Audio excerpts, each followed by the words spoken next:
What's up guys, I'm Hami, and today I'm going to be doing a guide on Idris, specifically weapon power Idris played in the lane. So to start things off, we're going to be going over his perk and all of his abilities. His perk is Divergent Paths, but since we're just doing weapon power guide today, I'm just going to be going over the weapon power portion of that. So basically, his Shroud Step, his A ability becomes an instantaneous blink. Also, every time you auto, you get stamina and cooldowns reduced, as you can see, by 1 second. So his B ability, the Chakram, he throws out a Chakram, and it comes right back to him. So every time it passes through anything you throw it at, like a minion or Kraken or a hero, one of the enemy heroes, you gain stamina back. As you can see, I'm getting stamina back. It passes through them, and this is actually super good for even weapon power, for clearing wave and bullying the laner if you use it right.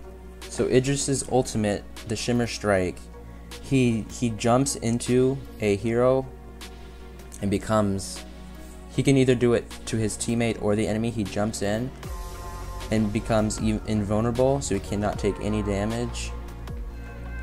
So he can travel along, like if an Ozo jumps away, he can, launch onto him and be with him the whole time and wait till his gap closers are gone, and then be able to kill him and have the enemy from no way escape. Same thing with Baron and heroes like that, where you can, usually you wouldn't be able to catch up to them if you didn't have, like if you had any other hero. But with this, if you time it right, like as they jump away, you just ult onto them, stay with them, and wait till the gap closer is gone. So yeah, and it also does damage when you jump into them.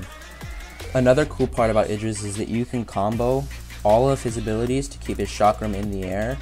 So like when I throw my Chakram and I A through it, it comes back, and you can do that up to 3 times to keep it in the air for 3 rotations of it coming back to you.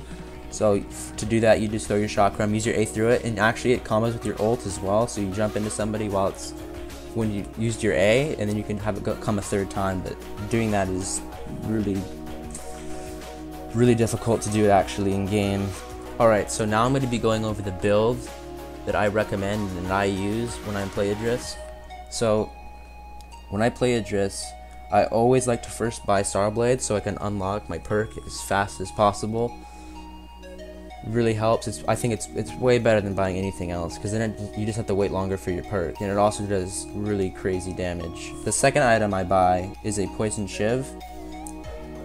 This is directly, so I'll get my Starblade, I'll get a pair of boots, I get my components, I wait for my Shiv, and this is, I don't buy any defense. Well, I'll have like a light armor to start off, but I buy those first 2, and then I like to usually get an infusion at that point, because that's a really huge power spike for Idris.